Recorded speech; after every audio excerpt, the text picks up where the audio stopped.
বন্ধুরা, আজকের আমার রান্না দেখো।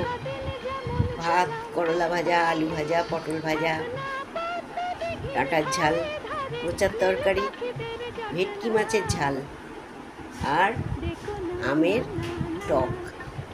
দেখো